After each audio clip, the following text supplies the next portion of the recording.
GST में input tax credit सभी के लिए बहुत ज़्यादा इंपॉर्टेंट है और गवर्नमेंट ने सेक्शन 17(5) के अंदर बहुत सारी चीज़ों का इनपुट टैक्स क्रेडिट ब्लॉक कर रखा है। इसके लिए अभी लेटेस्ट ही सुप्रीम कोर्ट की एक लैंडमार्क जजमेंट आई है जिसका आप सभी को पता होना ज़रूरी है, क्योंकि उसकी वजह से इनपुट टैक्स क्रेडिट बहुत सारे पर्सन्स को अलाउ हो जाएगा। और इस चेंज को समझना आपके लिए खुद जितना रिलेवेंट है उतना ही इस वीडियो को और भी पर्सन्स के साथ शेयर करना रिलेवेंट है। नीचे दिए गए शेयर के टैब से आप इसे इजीली शेयर कर सकते हैं। मैं डिस्कस कर रही हूँ आपके साथ डिटेल। आप देख रहे हैं सीए गुरुजी, मैं हूँ सीए पूजा। स्क्रीन पे हमारी वेबसाइट CA-Guruji-Classes.com ओपन है। यहाँ पे आपके लिए कोर्सेज अवेलेबल हैं। कोर्सेज को आप यहाँ ऊपर दिए गए टैब से देख सकते हैं और जो भी आर्टिकल्स मैं आपके साथ शेयर करती हूँ वो हमारे टेक्स्ट अपडेट्स के सेक्शन में पब्लिश होते हैं। आप डेली विजिट कर सकते हैं CA-Guruji-Classes.com को। तो मैं आपके साथ ये केस डिस्कस कर रही हूँ। बहुत ही ब्रीफ में पहले इसका बैकग्राउंड बताऊंगी, फिर हम सेक्शन 17(5) को समझेंगे और फिर हम समझेंगे कि इसकी क्या इंपॉर्टेंस है। तो ये केस है सफारी रिट्रीट्स का। एक मॉल ओनर था जिन्होंने अप्रोच किया था ओडिशा हाई कोर्ट को। क्यों अप्रोच किया था उसके लिए मैं सेक्शन 17(5) की तरफ आपको लेकर चल रही हूँ। तो मैं सेक्शन 17(5) की ये दो एंट्रीज आपको दिखा रही हूँ, C एंड D। वैसे तो बहुत सारी चीज़ों के यहाँ पर क्रेडिट ब्लॉक हैं, पर हम इसकी बात करेंगे क्योंकि केस इसी से रिलेटेड है। C बोलता है work contract service when supplied for construction of an immovable property, bracket में लिखा है other than plant and machinery except where it is an input service for further supply of work contract service. तो यहाँ बोला है कि work contract की अगर आप सर्विस ले रहे हो, किस लिए? कंस्ट्रक्शन के लिए ऑफ इमूवेबल प्रॉपर्टी, तो उसका जो इनपुट टैक्स क्रेडिट है वो ब्लॉक है।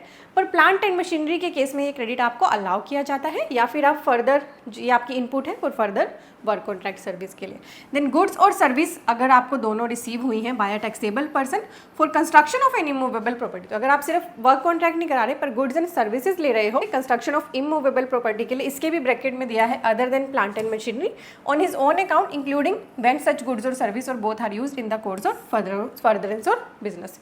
तो अगर आप ये दोनों काम करते हो तो इस केस में इनपुट टैक्स क्रेडिट आपके लिए ब्लॉक किया जाता है। जैसे मान लीजिए ए एक रियल एस्टेट बिल्डर है, उसने एक लैंड पर बिल्डिंग बनाई है, उसमें जो भी उसने गुड्स एंड सर्विसेज लगाई हैं या वर्क कॉन्ट्रैक्ट की सर्विस ली है, उस पर जो GST लगा है उसका input tax credit section 17(5) block किया करता था। क्लियर हो गया आपको? अब आते हैं दोबारा से इस केस की तरफ। तो मैंने आपको बताया था कि ये सफारी रिट्रीट का केस है जिसमें एक मॉल ओनर ने अप्रोच किया ओडिशा हाई कोर्ट को। क्यों किया? उसने आर्ग्यू किया that when a mall is being built for providing commercial rental service. तो यहाँ पे सफारी रिट्रीट ने एक मॉल बनाया था, बहुत बड़ा एक कमर्शियल कॉम्प्लेक्स बनाया था। उसमें जितनी भी ये कमर्शियल शॉप्स थी उसने इन सभी को रेंट आउट किया था, अपने पर्सनल यूज़ के लिए यूज़ नहीं कर रहा था, इनको रेंट आउट किया था। और आपको पता है कि रेंटिंग पर GST एप्लीकेबल है, प्रॉपर्टी की रेंटिंग पर GST एप्लीकेबल है। यहाँ बोला गया कि मॉल बिल्ड किया है for providing commercial rental service for the shop spaces there should be no restriction on availing input tax credit. तो उन्होंने बोला कि जब आप आउटपुट पे हमसे GST ले रहे हो तो जो हमने इसको बनाने में सब कुछ लगाया है इनपुट, उस पर भी तो हमें GST मिलना चाहिए। तो ये मैटर पहले ओडिशा हाई कोर्ट में गया था on cost incurred on the said construction. Odisha high court ने अपहेल्ड किया था इस आर्ग्यूमेंट को and the GST authority subsequently appealed to the supreme court. तो सबसे पहले ओडिशा हाई कोर्ट ने इसको अपहेल्ड कर दिया था कि यस, एसएससी का पॉइंट ऑफ व्यू बिल्कुल करेक्ट है, ऐसे केसेस में इसको प्लांट की डेफिनेशन में माना जाना चाहिए। और क्योंकि प्लांट एंड मशीनरी के लिए ये क्रेडिट्स ब्लॉक नहीं है तो इस केस में भी क्रेडिट मिलना चाहिए। तो डिपार्टमेंट चला गया सुप्रीम कोर्ट के पास, leading to the formation of a large batch of matters. इसके अलावा भी इसी तरह के बहुत सारे मैटर्स ऑलरेडी चल रहे थे। Some of this newer matters also challenge the constitutional validity of such restriction. कुछ ने तो ये जो क्लोज है सेक्शन 17(5) के अंदर उनको कॉन्स्टिट्यूशनली चैलेंज भी किया था कि ये वैलिड ही नहीं है। So now the Supreme Court has pronounced its judgment while it has rejected the constitutional validity. Supreme Court ने ये तो बोला कि constitutionally तो ये correct है, यहाँ पर आप गलत हो assesses को बोला, but it have upheld the conclusion of the Odisha High Court and among other things held that input tax credit will be allowed if construction activity is for plant and machinery. तो बहुत बड़ी good news है इस landmark judgement के बाद। अब ऐसे cases में आपकी जो ये प्रॉपर्टी है इस पर जो आपने काम करा है उस टाइम पे आपने जो गुड्स एंड सर्विसेज के लिए जो इनपुट टैक्स क्रेडिट आपका है, तो उसको एज प्लान मानकर आपको अलाउ कराया जाएगा।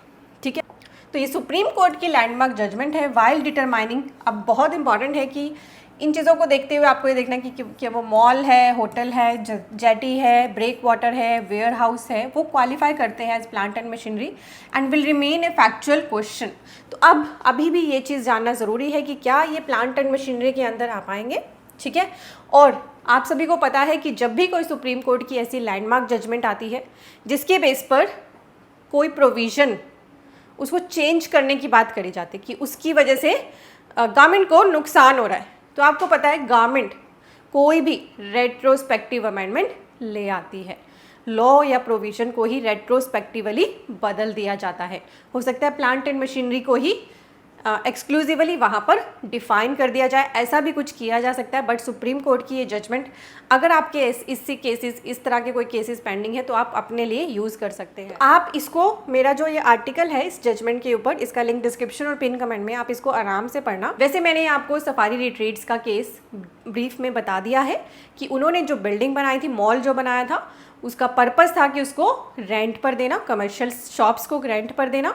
तो रेंट पर जीएसटी एप्लीकेबल है, तो वहाँ पर ये पॉइंट रखा गया था कि इसका जो इनपुट है वो भी अलाउ किया जाना चाहिए, जिसको सुप्रीम कोर्ट ने भी आगे वैलिड कर दिया है, उसको ट्रीट करना है एज प्लांट।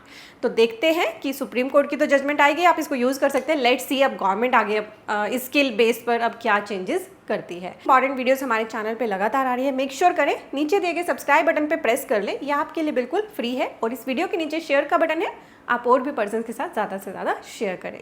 के लिए बहुत ही यूजफुल कोर्सेज लॉन्च किए हुए हैं। इसके लिए आपको विजिट करना है CAGuruji-classes.com। जैसे ही इस वेबसाइट पर आएंगे यही वेब पेज आपको अपीयर होगा। यहाँ पे एक टैब है कोर्सेज का, इसमें आपको क्लिक करने पर हमारे कोर्सेज दिखाई देंगे। जिन कोर्सेज के लिए ये ब्लैक कलर का थंबनेल है वो लाइफ टाइम वैलिडिटी कोर्स है, और जिन पर येलो कलर का थंबनेल है वो लिमिटेड वैलिडिटी के कोर्सेज है। आप यहाँ से भी अपने हिसाब से कोर्सेज को चूज कर सकते हैं। हमारे पास accounting, GST, income tax, life time validity, limited validity, MSME, TDS, trademark और GST 990 सभी कोर्स अवेलेबल है। आप अपनी कन्वीनियंस के हिसाब से जो भी कोर्स में रजिस्टर करना चाहें उसको पिक करें। जैसे कि आप मान लीजिए TDS एंड TCS कोर्स में रजिस्टर करना चाहते हैं, इस पर क्लिक करें। यहाँ आपको प्राइस दिख रहा है, ऐड टू कार्ट की ऑप्शन दिख रही है। आप थोड़ा नीचे आए, यहाँ पे आपको कोर्स इन्फो दिख रही है, अबाउट द कोर्स। इसमें शो मोर करने पर आपको सारा कोर्स कंटेंट भी दिखाई देगा। इसको आप आराम से पढ़ें और अगर आपको लगे कि ये मेरे लिए सुटेबल है तो बस आपको इसे ऐड टू कार्ट कर लेना है। जैसे ही ऐड टू कार्ट करेंगे तो यहाँ पर आपको आपका लॉगिन क्रिएट करने के लिए बोला जाएगा, और जैसे आप किसी भी वेबसाइट पे पेमेंट करते हैं यहाँ पे अपनी सारी डिटेल डाल देना। और जैसे किसी और वेबसाइट पे पेमेंट करते हैं यहाँ पे दो पेमेंट के ऑप्शन है, CC Avenue एंड फोन पे। तो आप इनको यूज करके यहाँ आई एग्री पे क्लिक करके कंप्लीट पेमेंट कर दें। हमारे कोर्सेज आपके पास अवेलेबल हो जाएंगे देखने के लिए। फिर आपको इसी वेबसाइट पे यहाँ लॉगिन टैब से लॉगिन करने के बाद आपका यहाँ पे डैशबोर्ड क्रिएट हो जाएगा। एनरोल कोर्सेज में जाकर आपको देखना है। देखने के लिए आपके पास FAQ का जो टैब है ना, इसके अंदर हमने डाली हुई है videos, how to join the course, यहाँ पे वॉच कर सकते हैं आप video, and how to access the course. ये वीडियोस भी आप जरूर देखिए ना, तो आपको सारा जो प्रोसेस है पता चल जाएगा कि हमारी वेबसाइट पे कोर्सेज को आपने कैसे बाय करने के बाद देखना है। और साथ ही ये कॉम्बो कोर्सेज का भी टैब है जिसमें हमने कोर्सेज के कॉम्बोज बना दिए। बहुत सारे पर्सन सिर्फ एक ही कोर्स नहीं सीखना चाहते, मल्टीपल कोर्स सीखना चाहते हैं, तो ये कॉम्बोज आप अपने कन्वीनियंस के हिसाब से पिक कर सकते हैं। आपको कुछ एक्स्ट्रा डिस्काउंट मिलता है। और फिर कॉल पर बात कर सकते हैं हमारी टीम के साथ, जो ये नंबर है, और ईमेल पर भी अपनी क्वेरी डाल सकते हैं। और कोर्स लेने के बाद कोई भी आपकी क्वेरी हो तो आप इसी नंबर पर WhatsApp डाल सकते हैं। 24 आवर्स के अंदर आपकी क्वेरी को रिजॉल्व कर दिया जाता है। तो अब मैं फिर से CAGuruji-classes.com की होम पेज पे जा रही हूँ। यहाँ पर भी आपके शॉर्टकट्स हैं, आप देख सकते हैं कोर्सेज के नाम, और काफी सारी चीजें यहाँ भी अपनी डिटेल में पढ़े। मैंने यहाँ पे एक वीडियो भी ऐड करी है, इसको भी आप पढ़ें। और यहाँ भी हमारे कॉम्बो एंड कोर्सेज के लिए लिंक दिया है, आप कहीं से भी इसको यूज कर सकते हैं। और हमें अदर सोशल मीडिया पे भी जरूर ज्वाइन करें, YouTube, Instagram, Telegram, Facebook, WhatsApp और Twitter, सभी के लिंक यहीं पर दिए हैं, आप आराम से ज्वाइन कर सकते हैं। और हमारी ऐप का लिंक भी आपको यहाँ पर मिल रहा है। Thank you so much for watching, bye bye.